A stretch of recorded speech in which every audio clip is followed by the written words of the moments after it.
Hello students, welcome back to my channel. आज के इस क्लास में हम आप सबके लिए BA 4th semester major paper Hindi या फिर माइनर पेपर दोनों स्टूडेंट्स क्लास को अटेंड कर सकते हैं।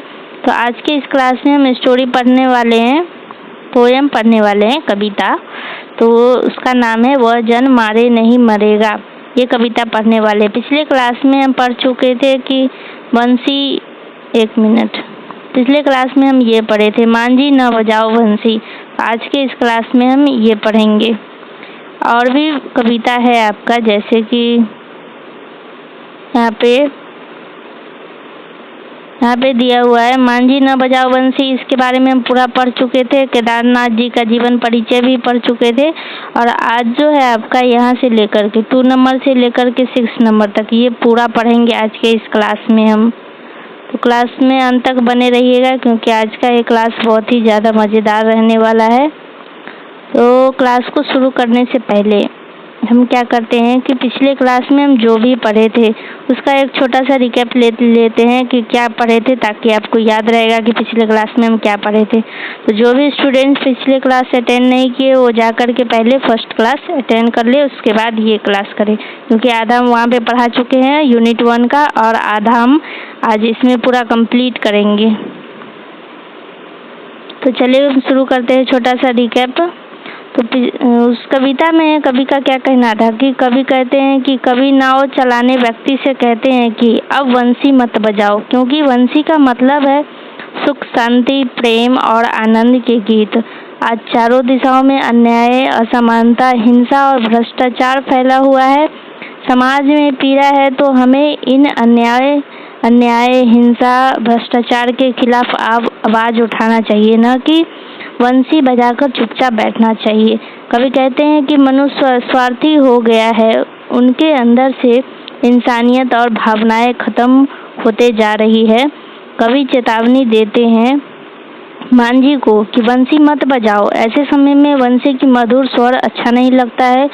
जब जनता भूख से मर रही हो, किसान, मजदूर और गरीब के पास रोटी न हो, तो ऐसे समय में संगीत और गीत अच्छी नहीं लगती, बल्कि कड़वा और व्यर्थ लगता है। कवि का कहना है कि अब वंशी नहीं बल्कि अन्याय के खिलाफ आवाज उठाने की बारी है। विरोध करने का समय है, खिलाफ आवाज उठाने का समय है, ये न कि बंसी बजाने का। कवि का कहने का मतलब है कि विरोध करने का समय है, न कि बंसी बजाने का। तो ये था पिछले क्लास का छोटा सा रिकैप, ताकि आप सब को याद रहे कि पिछले क्लास में आप क्या पढ़ चुके हैं।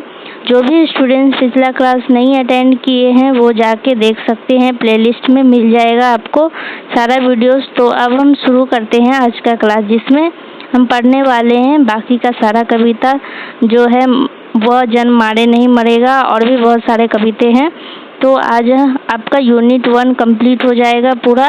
कल से हम फिर यूनिट 2, जिसमें नागार्जुन जी का लिखा हुआ कविता पढ़ना है, तो वो सब हम कल यूनिट 2 में पढ़ेंगे। आज यूनिट 1 आपका कंप्लीट हो जाएगा।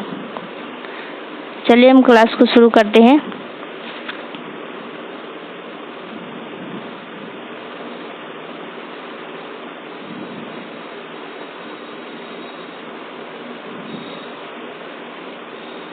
एक मिनट।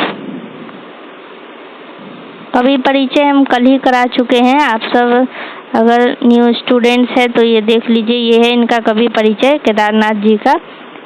ये आपके कल के वीडियो में हम करा चुके हैं, तो वहाँ पर जा कर के वहाँ से आप ले लीजिएगा स्क्रीनशॉट और कॉपी में लिख लेना है।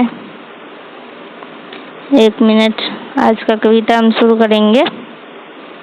हाँ, तो आज का यहाँ से हम पढ़ेंगे। तो आपका कविता का नाम है वह जन मारे नहीं मरेगा।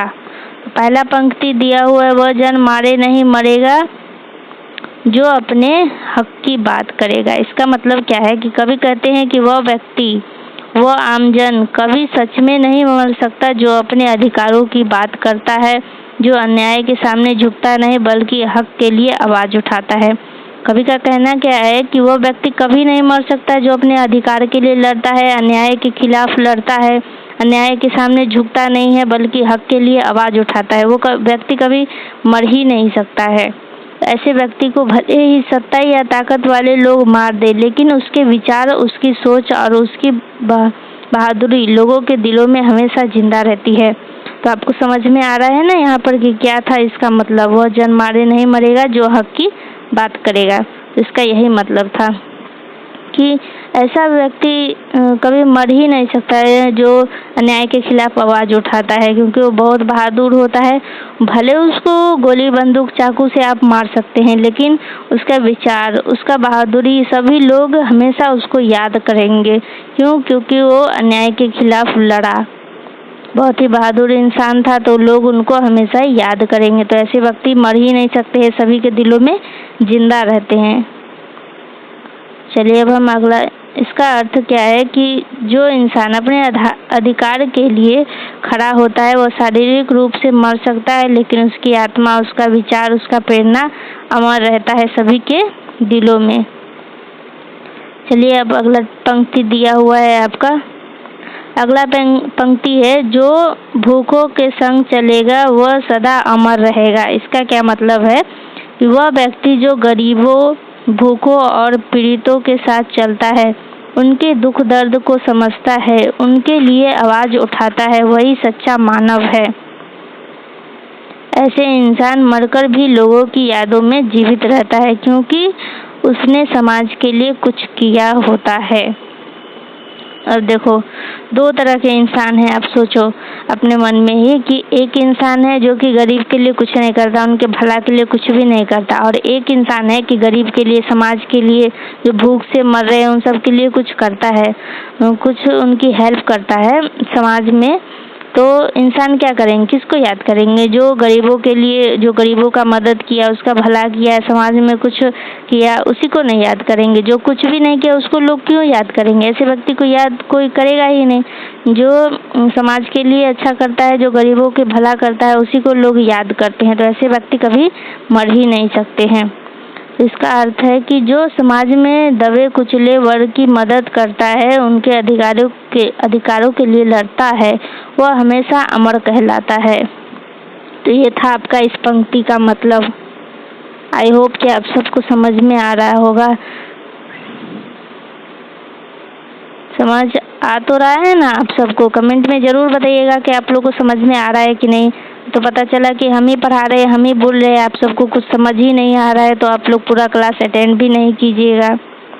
चलिए अब अगला पंक्ति है, गोली उसे भेज सकेगी पर विचार न मिट पाएगा।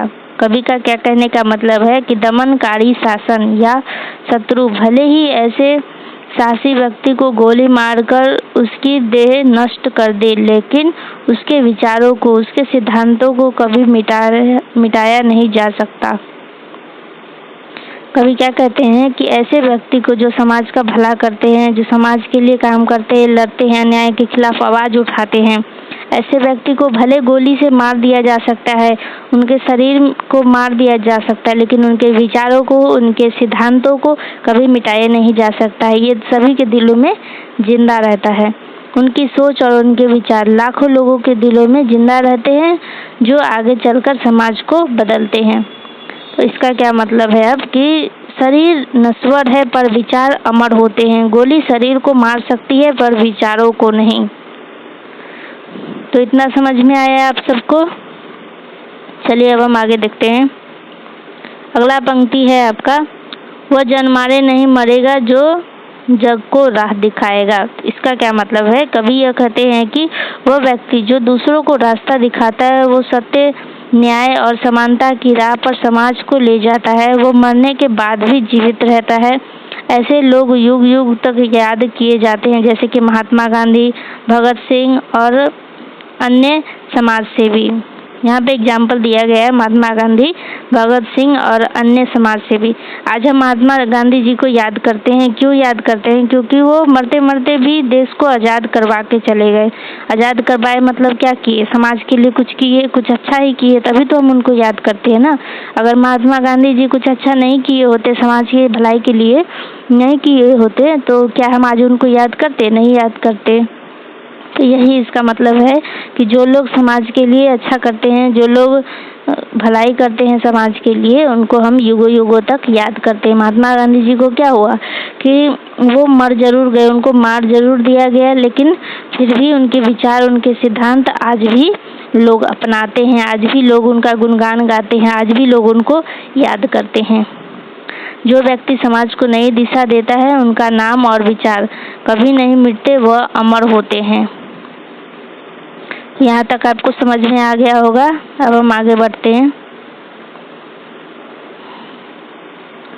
तो अब हम जितना भी पढ़ चुके हैं, वह जन मारे नहीं मरेगा, ये कविता में हम जितना पढ़ लिए, पूरा हम पढ़ लिए है। अब इसका संक्षिप्त में देखते हैं, क्योंकि आपको एग्जाम में लिखने के लिए भी आएगा, या तो पूरा बोलेगा लिखने के लिए, नहीं तो बोलेगा संक्षिप्त में इस कविता को लिखने के लिए। तो संक्षिप्त में आपको ये सब लिखना है, तो इसको भी हम थोड़ा पढ़ लेते हैं। हाँ, यही आपको पढ़ना है, संक्षिप्त में आपको ये पढ़ना था। अब पूरा एक साथ पढ़ लीजिए। इसमें लिखा है, इस कविता में कवि केदारनाथ अग्रवाल ने बताया है कि सच्चा मनुष्य वही है जो अपने अधिकारों और न्याय के लिए लड़ता है, भूख, गरीबी, अन्याय और शोषण के खिलाफ खड़ा होता है। ऐसे व्यक्ति को भौतिक रूप से मारा जा सकता है, लेकिन उसके विचार, उसके साहस, उसकी प्रेरणा, उसकी हिम्मत हमेशा जीवित रहती है। यह कविता समाज में क्रांतिकारी चेतना जगाने वाली है। यह बताती है कि जो व्यक्ति सत्य, अन्याय और समानता के लिए कार्य करता है, वह कभी मरता नहीं, बल्कि वह लोगों के दिलों में, इतिहास के पन्ने में हमेशा अमर रहता है। आई होप आपको ये एक्सप्लेनेशन भी समझ में आ गया होगा। तो ये जो कविता है, वह जन मारे नहीं मरेंगे, ये कविता लिखा कौन है? तो ये कविता केदारनाथ जी अग्रवाल ने के द्वारा लिखा गया है, ये आपको याद रखना है। तो अब इस कविता का हम मैसेज जान लेते हैं कि आखिर आपको इस कविता से मुख्य संदेश क्या मिलता है, इस कविता से आपको क्या सीख मिलता है, वो हम जान लेते हैं। जो अपने हक के लिए आवाज़ उठाता है, जो गरीबों और भूखों के साथ खड़ा होता है, जो समाज को सच्ची राह दिखाता है, वही सच्चे अर्थों में अमर होता है। उसे मारा जा सकता है, लेकिन उसके विचार कभी नहीं मरते। तो ये है आपका इस कविता का क्या बोलते हैं कि संदेश है। इस कविता से हमें यही सीख मिलती है कि जो गरीबों के लिए लड़ता है, हक के लिए आवाज़ उठाता है, गरीब और भूखों के साथ खड़ा रहता है, समाज को सच्ची राह दिखाता है, वो कभी मर ही नहीं सकता, वो व्यक्ति अमर हो जाता है। तो अब हम आगे क्या पढ़ेंगे देख लेते हैं। हाँ, तो अब हम दूसरा कहानी पढ़ेंगे। एक कहानी हो गया, वह जन मारे नहीं मरेंगे, कविता हो चुका है। तो ये दूसरा कविता, यदि आएगा डॉलर। तो अब हम इसको पढ़ेंगे। ये भी केदारनाथ अग्रवाल जी के द्वारा ही लिखा गया है। तो चलिए अब हम इसको भी पढ़ लेते हैं जल्दी से। यदि आएगा डॉलर तो क्या मिटेगी भूख हमारी? लेखक आपसे पूछ रहे हैं कि यदि आएगा डॉलर, डॉलर का मतलब है पैसा, विदेशी पैसा, तो क्या हमारी भूख मिट सकती है? पैसों से हमारी भूख मिट सकती है? अगर मान लीजिए कि कोई व्यक्ति आप भूखे हैं और मान लीजिए कि आज वो व्यक्ति आपको पैसा दे रहा है 10,000 के करीब, तो क्या ये 10,000 आपका पूरा जीवन भर चल सकता है? नहीं ना चल सकता है। 10,000 में आपका पूरा जीवन नहीं कट सकता है। तो यही लेखक आपसे पूछ रहे हैं कि यदि आएगा डॉलर तो क्या मिटेगी भूख हमारी? तो अब इस कविता का मतलब भी जान लेते हैं कि क्या है। तो कवि सवाल करते हैं कि अगर हमारे देश में डॉलर का मतलब है विदेशी मुद्रा भी आ जाए तो क्या इससे गरीबों की भूख मिट जाएगी? तो नहीं मिटेगा इससे भूख, क्योंकि गरीबों को रोजगार देंगे तो अपना जीवन भर का कमाई कर सकते हैं। सिर्फ मुद्रा दे देने से गरीबों की भूख नहीं मिट सकती है। तो इसका अर्थ है कि कवि यह कहना चाहते हैं कि केवल धन आने से गरीबी और भूख नहीं मिटती, क्योंकि असली समस्या तो असमानता और शोषण की है। जो असमानता और शोषण किया जाता है गरीबों के साथ, वो अगर ख़त्म कर दिया जाए तो गरीबों की भूख मिट सकती है। पैसा दे देने से या फिर पैसा हमारे देश में आ जाने से गरीबों की भूख नहीं मिट सकती, गरीबी इससे नहीं मिट सकता है। यही उसका मतलब था। अगला है, क्या खलिहान भरेंगे अन्न से? क्या खेत हरियाली देंगी भारी? इसका क्या मतलब है कि कभी आगे पूछते हैं क्या डॉलर आने से हमारे खलिहान, खलिहान का मतलब है अनाज रखने की जगह, जिसको इंग्लिश में कोल्ड स्टोरेज भी बोलते हैं, या फिर आपके घर में भी कोई जगह होगा, छोटा सा बनाते होंगे आप लोग कोठरी टाइप का जिसमें अनाज रखते हैं।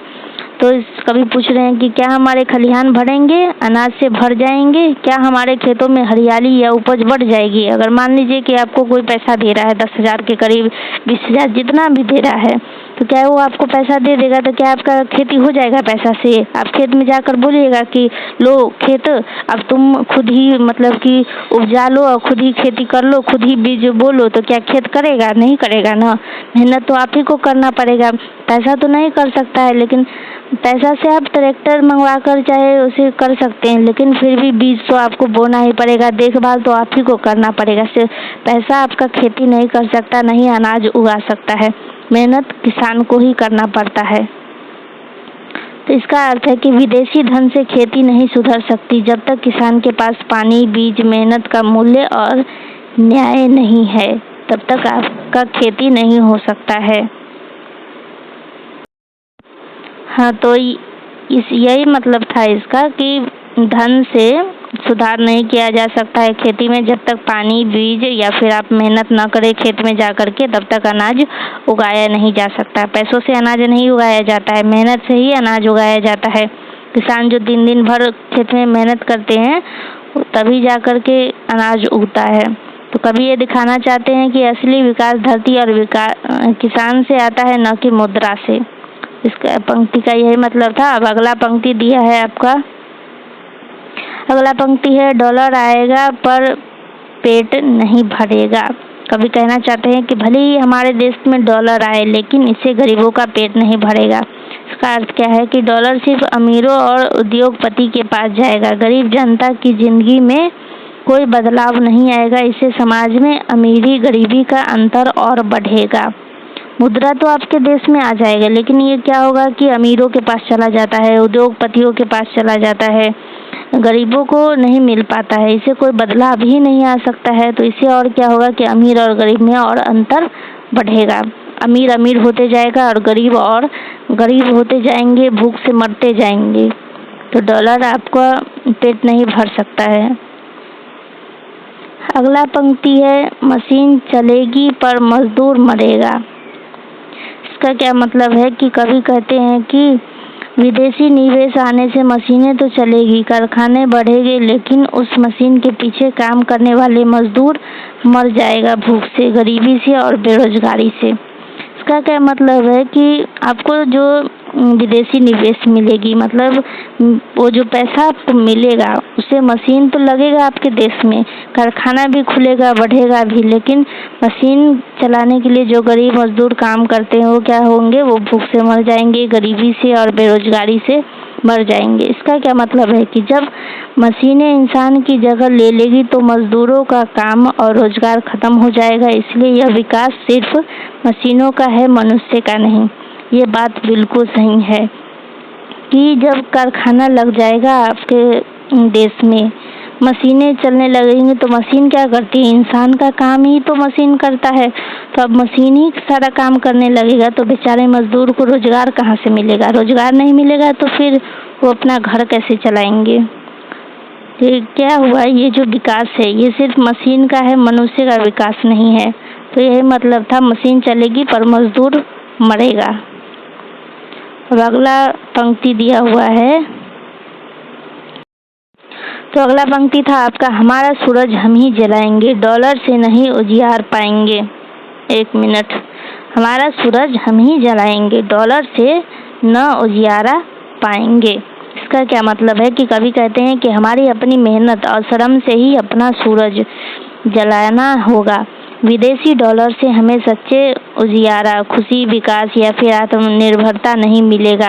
इसका मतलब है कि सच्चा विकास तभी होगा जब हम अपने श्रमिकों, किसानों और जनता की मेहनत पर विश्वास करेंगे, न कि विदेशों की मदद पर निर्भर रहेंगे। तो कवि का क्या कहने का मतलब है कि जब हम मेहनत करेंगे तभी जाकर के हमें सच्ची खुशी या विकास या फिर आत्मनिर्भरता होगी। विदेशी मुद्रा पे हमें कभी खुशी हो ही नहीं सकता है, न विकास हो सकता है। विदेश की मदद लेंगे तो फिर हम कभी खुश रह ही नहीं पाएंगे, न फिर आत्मनिर्भर हो पाएंगे। तो ये इसका मतलब था। अब आगे देखते हैं क्या है। हाँ, तो अब ये कहानी पूरा कंप्लीट हो गया है आपका। अब इसका हम छोटा सा सारांश देख लेते हैं। तो इस कविता में कवि केदारनाथ अग्रवाल ने भारत के आर्थिक, सामाजिक और यथार्थ को उजागर किया है। वे कहते हैं कि केवल विदेशी डॉलर या निवेश आने से देश का भला नहीं होगा। अगर खेत बंजर है या फिर किसान भूख से मर रहा है या फिर मजदूर बेरोजगार है तो विदेशी मुद्रा भी कोई लाभ नहीं दे सकता। कवि का विश्वास है कि देश की असली ताकत जनता की मेहनत, श्रम और आत्मनिर्भरता में है, न कि विदेशी सहायता में। ये बात बिल्कुल सही है। आप कहानी में पढ़ चुके हैं कि कहानी किस पर डिपेंड है। कहानी में कहने का क्या मतलब है कवि का कि श्रम और मेहनत किसान जितना करेगा उतना ही देश आत्मनिर्भर होगा। नहीं तो अगर मुद्रा पे हम डिपेंड रहेंगे तो आत्मनिर्भर कभी हो ही नहीं पाएंगे। यह था आपका छोटा सा एक्सप्लेनेशन। अब इस कहानी से हमें क्या सीख मिलता है तो वो भी हम देख लेते हैं। डॉलर या विदेशी पैसा आने से देश की गरीबी नहीं मिटेगी, ये बात सही है। ये आप पढ़ चुके हैं अभी कहानी में। असली समृद्धि तब आएगी जब हम हर मजदूर, किसान और आम आदमी सुखी होगा। आत्मनिर्भरता की सच्ची उजियारा है। हमारा सूरज हम ही जलाएंगे। यह स्वाभिमान और स्वदेश प्रेम का प्रतीक है। तो ये था आपका एक छोटा सा संदेश कि आपको इस कहानी से क्या सीख मिलता है। आई होप आपको ये दूसरा कहानी भी समझ में आ गया हो। अब अगला कहानी है आपका खेत का दृश्य। खेत का दृश्य, इसमें पंक्ति दिया हुआ है, धरती की छाती पर देखो हल की धार चमकती जाती। इसका क्या मतलब है? कवि का कहने का मतलब है कि देखो धरती की छाती का मतलब है खेत। धरती की छाती का मतलब है खेत पर हल धार का मतलब है लोहे का जो फाल होता है जिसे आप खेत जोतते हैं, उसको बोल रहे हैं कवि कि देखो खेत को, लोहे का जो फल है चमक रही है। किसान अपने हल से मिट्टी को जोत रहा है और यह दृश्य ऐसा लगता है मानो धरती स्वयं मेहनत की रोशनी से चमक उठी हो। इसका कहने का क्या मतलब है कि किसान जब खेती करता है तो उसकी मेहनत से धरती सुंदर और जीवनदायी बन जाती है। यह मेहनत ही धरती का सच्चा सौंदर्य है। अगर आप मान लीजिए कि किसान खेती कर रहा है तभी जाकर के आपका खेत, अगर रेगुलर उसको ध्यान देगा किसान, तभी जाकर के वो रेगुलर मतलब कि खेत आपका हरा भरा दिखेगा। अगर आप मान लीजिए एक खेत है जिसमें खेती होता ही नहीं है, किसान रेगुलर ध्यान ही नहीं देगा, तो क्या आपका खेत हरा भरा आपको दिखेगा? नहीं दिखेगा। जब तक आप मेहनत नहीं कीजिएगा उस खेत पे, रेगुलर ध्यान, खाद, पानी, बीज नहीं दीजिएगा, तब तक वो खेत हरा भरा हो ही नहीं सकता है। तो चलिए अब हम आगे बढ़ते हैं। जब खेत हरा भरा होगा तभी फसल भी अच्छे होंगे। अगला पंक्ति है, पसीने में बूंदे गिरती मिट्टी से सोना उपजाती। इसका क्या मतलब है? जब किसान खेत में काम करता है तो शरीर से पसीना की बूंदें मिट्टी पर गिरती है। वही मिट्टी बाद में सोना उपजाती है, अर्थात अनाज, फल, फूल और जीवन का पोषण देती है। इसका क्या मैंने कहने का मतलब है? सोना का मतलब क्या है कि अन्न। सोना का मतलब अन्न से है। अन्न, कवि बताना चाहता है कि किसान का पसीना ही धरती को उपजाऊ और समृद्ध बनाता है। पसीना का मतलब क्या है? देखिए कि ऐसा थोड़ी है कि किसान वहाँ जा कर के खेत में खेती कर रहा है और अपना पसीना गिरा रहा है मिट्टी पे तो उस धरती से सोना उगज रहा है या फिर अच्छे फसल उपज रहे हैं। तो ऐसा नहीं ना है। पसीना गिराने से थोड़ी होता है। उसमें पसीना का मतलब क्या है कि मेहनत है पसीना का मतलब। तो वहाँ पे खेत में आप मेहनत कीजिएगा, काम कीजिएगा रेगुलर, तो जाहिर सा बात है कि पसीना आपको आएगा ही आएगा। अगर आप मेहनत नहीं करेंगे खेत में जा कर के तो आपको पसीना नहीं आएगा। मेहनत करेंगे तो आपका फसल भी अच्छा उगेगा और आपकी धरती उपजाऊ भी होगी, हरा भरा धरती दिखाई देगा, अच्छे फसल उगेंगे। तो यही कहने का मतलब है कि जब तक आप मेहनत कीजिएगा, कवि का कहने का मतलब है मेहनत कीजिएगा तभी धरती उपजाऊ होगी, आपकी धरती से सोना उगेगी। असल में सोना उगता नहीं है, बल्कि फूड ग्रेन्स को ही कहा गया है, अनाज को ही कहा गया है सोना। अगला पंक्ति है, किसान नहीं थकता कभी धूप जले या वर्षा बरसे।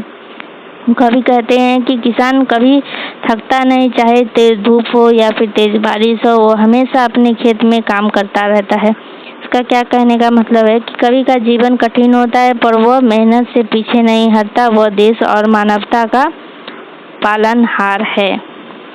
तो अब इनका कहने का मतलब है कि कवि क्या कहना चाहते हैं कि किसान कभी थकता ही नहीं है, चाहे तेज धूप हो या फिर बारिश हो या कितना भी ठंडा हो, किसान रेगुलर अपने खेत पर जाता ही है और काम करता ही है। कभी कभी आप देखेंगे कि मान लो कि कोई अगर इंसान ड्यूटी कर रहा है तो कभी ठंडा लगा या फिर बुखार लगा, चाहे कुछ भी हो, तो वो एक दिन ड्यूटी से छुट्टी ले लेता है। लेकिन किसान ऐसा नहीं करते, वो धूप हो, बारिश हो, बुखार हो, चाहे कुछ भी हो, तो वो रेगुलर अपना खेती पर ध्यान देते ही हैं, खेत पर जाते ही हैं, मेहनत करते ही हैं। किसान का जीवन बहुत कठिन होता है, वो मेहनत करने से पीछे हटते भी नहीं है, इसीलिए वह देश के मानवता का पालनहार है। अगर किसान खेती करेंगे ही नहीं तो आपको अनाज खाने के लिए मिलेगा ही नहीं। अगला टॉपिक है आपका, अगला पंक्ति है, उसकी मेहनत से ही बसती धरती की सारी आशा तरसे। इसका क्या मतलब है कि किसान की मेहनत ही धरती की सच्ची आशा है।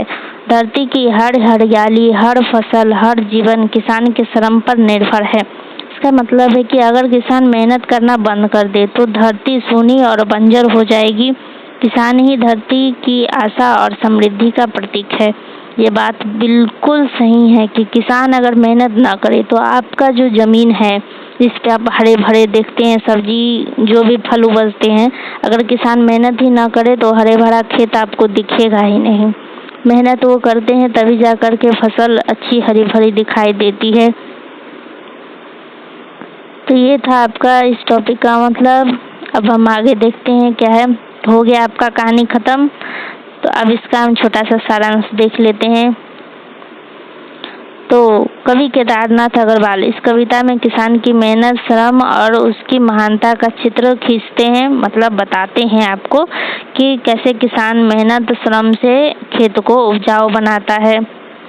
वे बताते हैं कि किसान का जीवन कठिन होते हुए भी वह कभी हार नहीं मानता।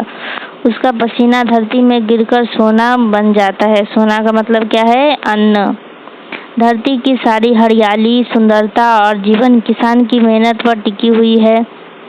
कवि का उद्देश्य है कि लोग किसान के परिश्रम को समझे, उसका सम्मान करें, क्योंकि वही हमारे जीवन का असली आधार है। ये बात बिल्कुल सही है। अगर कोई भी किसान है तो उसका सम्मान करना चाहिए, क्योंकि वो अनाज उगाते हैं तभी हमको अनाज मिल पाता है खाने के लिए। तो अब इस कहानी से आपको क्या सीख मिलता है? तो किसान का श्रम ही धरती को उपजाऊ बनाता है। वह प्रकृति का सच्चा उपासक है। मेहनत और लगन से ही जीवन में समृद्धि आती है। किसान देश की आत्मा है, उसकी मेहनत से ही समाज चलता है। ये बात बिल्कुल सही है कि किसान की मेहनत से ही समाज चलता है। तो अभी हम जितना भी कहानी पढ़ रहे हैं, जितना भी कविता हम आपको पढ़ा चुके हैं, वो सारे कविता केदारनाथ अग्रवाल जी का लिखा हुआ है। तो आपसे पूछे अगर एग्जाम में कि ये कविता का नाम देगा आपको और उसके बाद बोलेगा कि इसके कवि कौन है, तो आपको एग्जाम में वहाँ पे मल्टीपल चॉइस क्वेश्चन में टिक लगाना होगा। तो आपको याद रखना है कवि का नाम, कि कवि है ये केदारनाथ अग्रवाल जी। तो अगला आपका कहानी है चंद्र ग्रहण से लौटती बैर। तो इसमें पहला पंक्ति दिया है, चंद्र ग्रहण से लौटती बैर, पाँवों में कीच कपोले पर धूल। इसका मतलब है कि कवि का कहने का मतलब है कि एक लड़की है जिसका नाम है बैर, वह चंद्र ग्रहण नामक गांव या वन स्थली से लौट रही है। उसके पाँवों में कीचड़ लगा हुआ है, गाल पर धूल लगा हुआ है। इसका क्या कहने का मतलब है कि कवि आपको बताना चाहते हैं कि वह लड़की गांव की मेहनती ग्रामीण युवती है। जो खेतों और मिट्टी से जुड़ी हुई है, वह प्रकृति की गोद में रहकर सदा और श्रममय जीवन जीती है।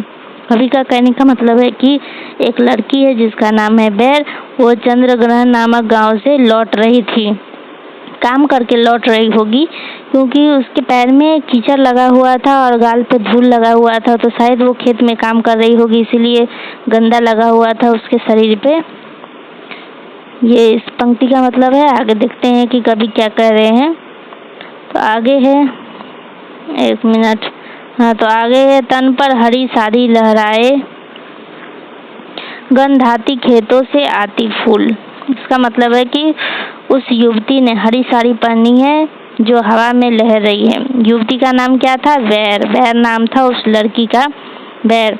वो हरे रंग की साड़ी पहनी हुई थी और वो साड़ी हवा में लहरा रहा था। वो खुशबूदार खेतों से होकर आ रही है जहाँ फूलों की महक सुगंध फैली हुई है। मतलब क्या है कि वो, मान लीजिए, हो सकता है कि वो ऐसे खेत में काम कर रही हो जहाँ फूल रोपा गया हो, इसीलिए उसके शरीर से खुशबू की महक आ रही थी।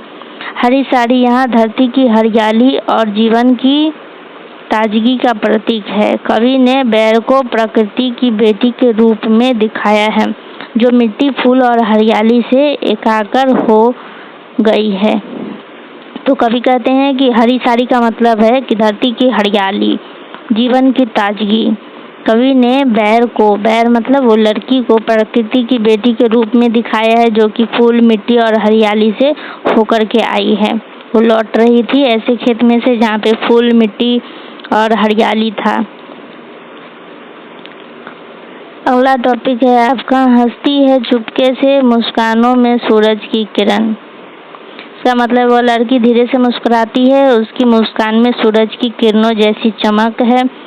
यह मुस्कान निर्मल, उजली और प्राकृतिक है, जैसे सुबह का सूरज धरती पर जीवन भर देता है, वैसे ही उसकी मुस्कान भी प्रकृति में नया उजाला भर देता है। इस पंक्ति का ये मतलब था। अगला है आपका, उसकी चाल में गीत झरे, धरती गुनगुनाए बन बन। इसका मतलब है कि जब वो चलती है तो उसकी चाल में जैसे गीत झरते हैं। उसकी चाल देखकर धरती और जंगल भी गुनगुनाने लगते हैं। यहाँ कवि ने बताया है कि बैर की चाल में इतनी लय और इतनी सुंदरता है कि पूरी प्रकृति उसके साथ संगीत में झूमने लगती है। वह लड़की केवल इंसान नहीं बल्कि प्रकृति की लय और सौंदर्य का प्रतीक बन गई है। इसका क्या मतलब है कि उस लड़की को प्रकृति से लगाव है, खेत, मिट्टी, धूल से, इन सब चीजों से लगाव है, और उस प्रकृति को भी उस लड़की से लगाव हो चुका है। तो यही इसका कहने का मतलब है। अब अगला टॉपिक है, चलिए अब हम इसका सारांश पढ़ लेते हैं। आपका ये भी कहानी कंप्लीट हो गया। इस कविता में कवि केदारनाथ अग्रवाल जी ने एक ग्रामीण युवती बैर का चित्र खींचा है, जो चंद्रग्रहण नामक स्थान से लौट रही है। वह कीचड़ और धूल से सनी हुई लेकिन हरी साड़ी और मुस्कान से चमकती हुई दिखाई देती है। कवि के लिए बैर केवल एक लड़की नहीं बल्कि धरती, हरियाली और जीवन की प्रतीक है। उसकी चाल, उसकी मुस्कान और उसकी सादगी में कवि को प्रकृति का संगीत और सौंदर्य झलकता है। यह कविता ग्रामीण सौंदर्य, श्रम और प्रकृति की जीवंतता का संगम है। तो ये छोटा सा सारांश था ताकि आपको कविता याद रहे कि आप कविता में क्या पढ़े हैं। तो चलिए अब हम आगे बढ़ते हैं। तो इस कविता से आपको क्या सीख मिलता है? तो देखिए, सच्ची सुंदरता सादगी और श्रम में बसती है। ग्रामीण जीवन और प्रकृति एक दूसरे से जुड़े हैं। एक सामान्य लड़की में भी प्रकृति जैसे जीवन शक्ति और सुंदरता होती है। कवि ने प्रकृति को स्त्री रूप में प्रस्तुत किया है।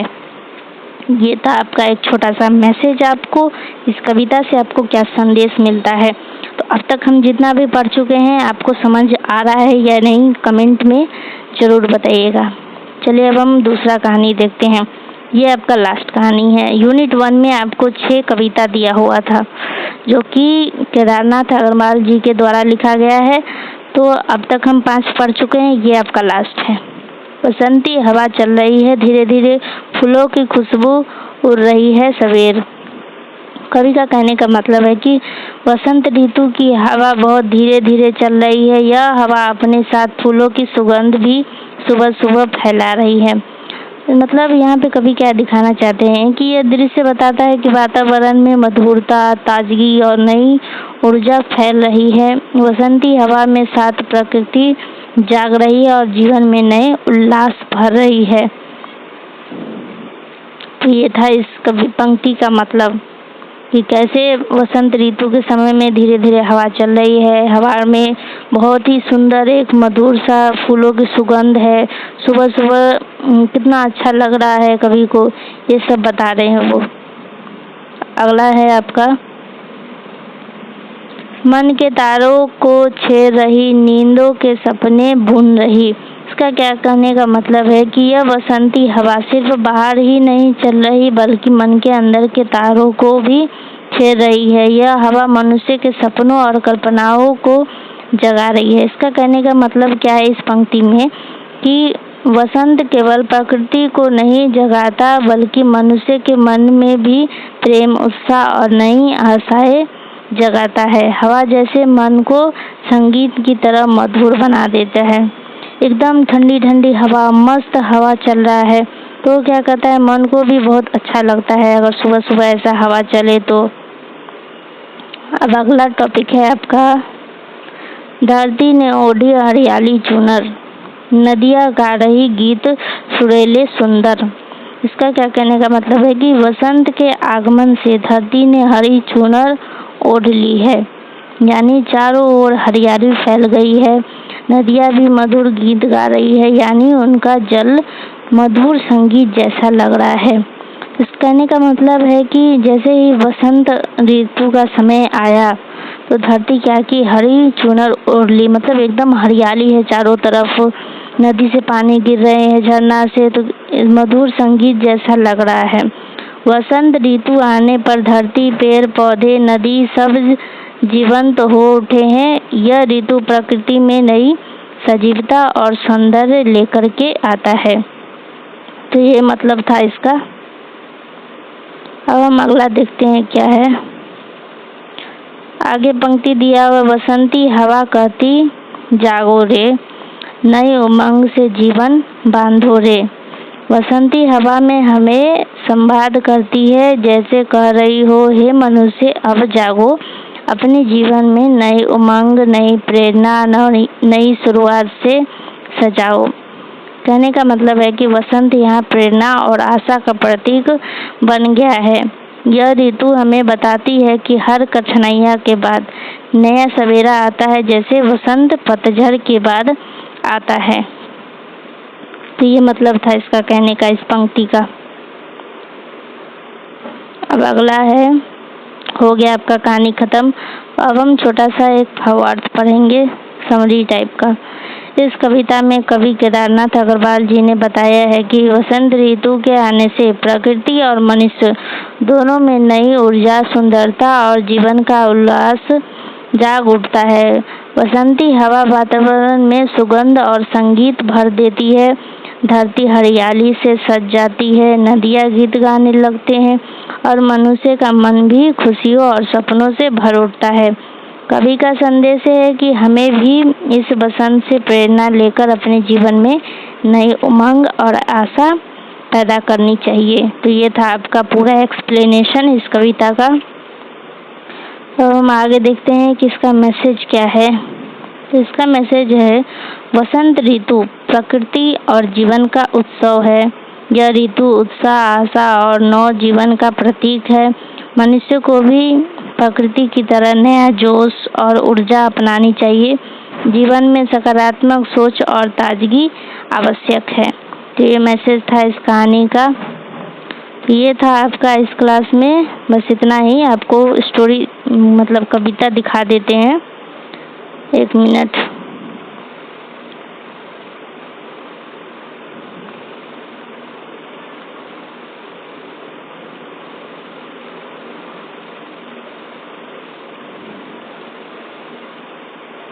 एक मिनट रुक जाइए, अभी दिखा देते हैं आपको सारा कविता। क्योंकि हम आपको एक्सप्लेनेशन तो दे दिए हैं शॉर्ट, लेकिन पूरा फुल कविता नहीं दिखाए हैं। तो ये है आपका बसंती हवा वाला कविता, स्क्रीनशॉट ले लीजिएगा आप सब इसका। अब अगला है आपका चंद्रग्रहण से लौटती बैग, और अगला है खेत का दृश्य, और ये है आपका यदि आएगा डॉलर। ये पूरा है टॉपिक। और ये है वह जन मारे नहीं मरेगा, और ये तो हम पिछले क्लास में पढ़ चुके हैं। तो आज के इस क्लास में बस इतना ही। वीडियो अच्छा लगा हो तो लाइक शेयर एंड सब्सक्राइब करें, अपने दोस्तों के साथ भी शेयर करें और वीडियो को अंत तक पूरा देखें। चलिए धन्यवाद, यहीं पर एंड करते हैं क्लास को।